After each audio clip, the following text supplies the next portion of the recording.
पछतावा वीरराज मंदिर में बैठे कुछ सोच रहा है। तभी एक व्यक्ति आता है, उसके हुलिये को देख कह सकते हैं वो एक मुस्लिम है। वो मंदिर में आकर पूजा करता है। उसे देख एक ही सवाल दिमाग पर दस्तक देता है, एक मुस्लिम मंदिर में कैसे? वही एक सवाल वीरराज को उसकी सोच से बाहर निकालता है और वो उस शख्स की तरफ देखता ही है कि वह शख्स उस अनपूछे सवाल को भांप लेता है और वही मंदिर की डेल पर वीरराज के पास बैठ जाता है और खुद ही कहता है, मेरा नाम मुस्ताफ है, मैं मुस्लिम समाज से हूँ, रोजाना मंदिर आकर पूजा करता हूँ। वीरराज सुनकर आश्चर्य से पूछता है, यह अनोखा है, क्या इसके पीछे कोई कारण है? मुस्ताफ मुस्कुराते हुए जवाब देता है, बरखुरदार, हर एक बड़े काम या बदलाव के पीछे वजह जरूर होती है। यहाँ भी है। हमारी बीवी हिंदू थी, उन्होंने हमारे धर्म को दिल से अपनाया। यही एक उम्मीद उनकी आंखों में हमारे लिए भी थी, पर हम जानकर भी अनजान बने रहे, क्योंकि यह हमारी शान के खिलाफ जो था। वो जीवन भर हमारे खातिर अपने भगवान से दूर रही और एक दिन वो हमसे दूर अपने भगवान के पास ही चली गई। उन्होंने हमें एक खत लिखा था, जो उनके इंतकाल के बाद हमें मिला। उसमें लिखा था उन्हें अपने ईश्वर से बहुत प्रेम था। वो हमसे छिपकर यहाँ इस मंदिर में आ जाया करती थी। हमें बुरा ना लगे, इसलिए कभी बोल नहीं पाए, पर धोखा नहीं देना चाहती थी, इसलिए खत लिख दिया। उन्होंने हमारे प्यार के खातिर, हमारे अभिमान के खातिर अपनी इच्छा कभी जाहिर ना की, पर मरते मरते वो हमें सच कह कर गई। तब हमें प्यार की कीमत समझ आई, इसलिए उनके जाने के बाद ही सही, पर हमने उनकी वो एक इच्छा पूरी की। मुस्ताफ की बात खत्म हो जाती है। दोनों कुछ देर खामोश बैठ जाते हैं। मुस्ताफ की बातों से वीरराज के चेहरे पर बेचैनी सी है, जिसे देख मुस्ताफ वीरराज से पूछता है, जनाब, आप कुछ परेशान से लग रहे हो। वीरराज कुछ असहज सा हो जाता है और कहता है, नहीं, ऐसा कुछ नहीं। मुस्ताफ कहता है, बरखुरदार, आपकी बेचैनी देख कह सकता हूँ आप किसी सच से ही भाग रहे हो। वीरराज तेजी से वहां से उठकर जाने लगता है, जैसे मुस्ताफ ने उसकी कोई चोरी पकड़ ली हो।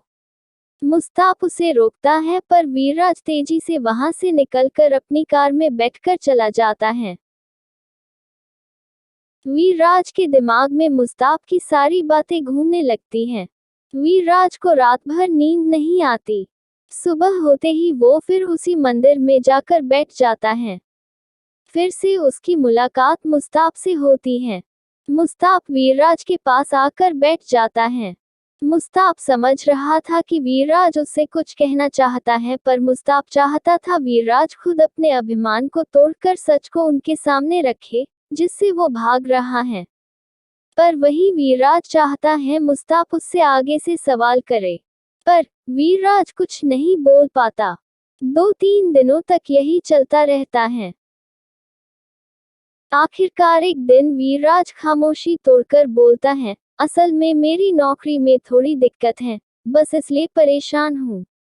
मुस्ताफ जोर जोर से हंसने लगता है, बरखुरदार, इतने दिनों बाद अपनी खामोशी तोड़ी भी तो झूठ बोलने के लिए।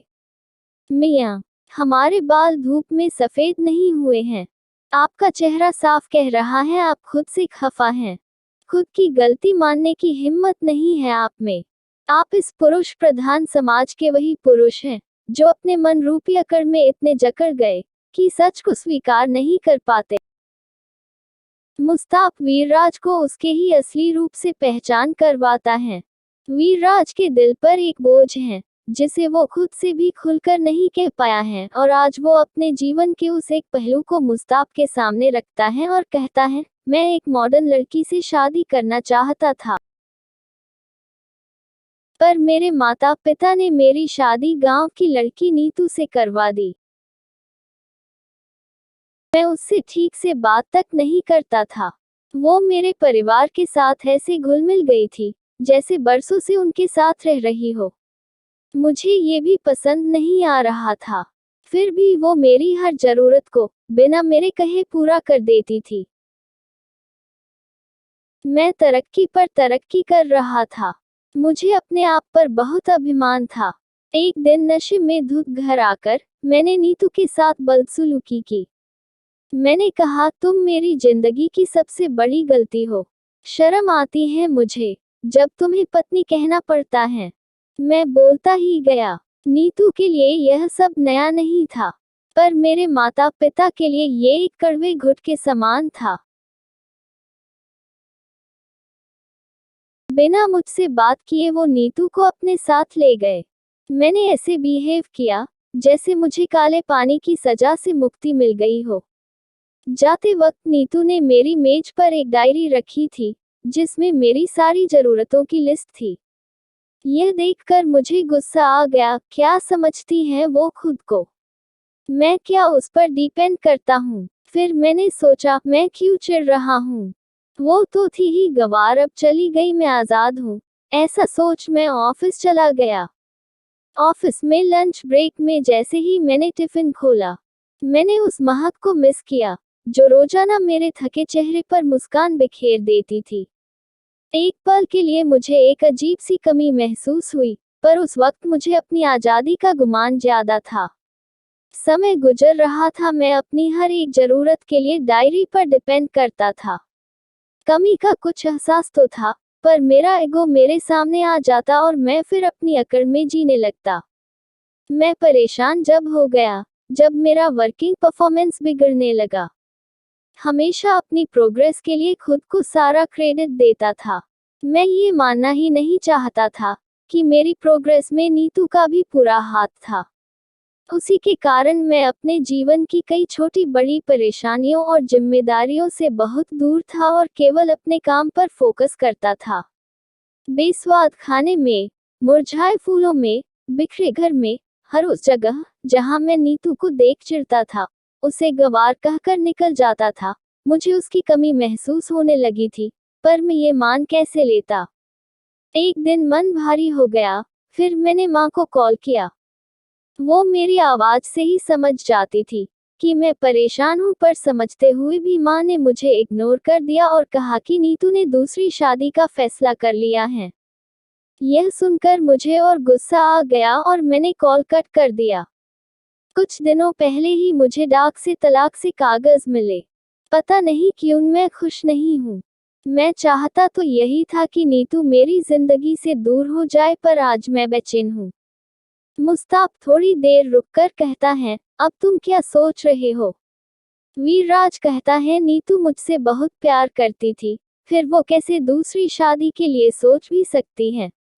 मुस्ताफ कहता है, वाह मियां, क्या अभी भी वो आपसे पूछेगी कि आगे बढ़ूं या नहीं? आज जब आपको उसकी अहमियत पता चल गई है, तब भी उससे सच कहने से झिझक रहे हो। सब कुछ सामने है, पर फिर माफी मांगने में खुद को छोटा महसूस कर रहे हो। मियां, समझ लो, अगर अब भी अपने ईगो में रहे तो फिर मौका नहीं मिलेगा। दोस्तों, आदमी का यह ईगो ही उसे जिंदगी से हरा देता है। वीरराज सब जानता है, पर उसके अहम के कारण वो नीतू से बात नहीं कह पा रहा है। शायद उसे डर है कि इस बार नीतू उसे नाना कह दे। मुस्ताफ वीरराज को झंझोड़ कर कहता है, जब मैं मुस्लिम होकर मरी हुई बीवी के खातिर मंदिर जा सकता हूँ, तो क्या तुम एक सच स्वीकार नहीं कर सकते? वीरराज को मुस्ताफ की बात दिल पर लग जाती है। वो कॉल तो नहीं, पर नीतू को एक मैसेज करता है। मैसेज डिलीवर होते ही उधर से कॉल आ जाता है। दोनों के बीच लंबी बात होती है और यह एक लंबा कॉल दोनों को वापस मिला देता है।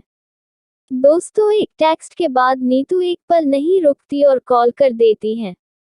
यह एक औरत का दिल है। वो जिससे प्यार करती है उसे कभी नहीं झुकाती, और वहीं एक आदमी हर उस औरत को झुकाता है जो उससे प्यार करती है। कहानी से शिक्षा, वक्त किसी का बंधक नहीं। वक्त रहते काम हो जाए तो वह अमूल्य है, वरना पछताने के अलावा कुछ नहीं रह जाता। जीवन में जो भी मिले उसे स्वीकारने की कोशिश करें। जरूरी नहीं हर चीज जो आप चाहते हैं वही आपको मिलेगा, लेकिन जो आपको मिला है वह आपकी किस्मत है, जिसे अच्छा बुरा बनाना केवल आपके हाथ में है।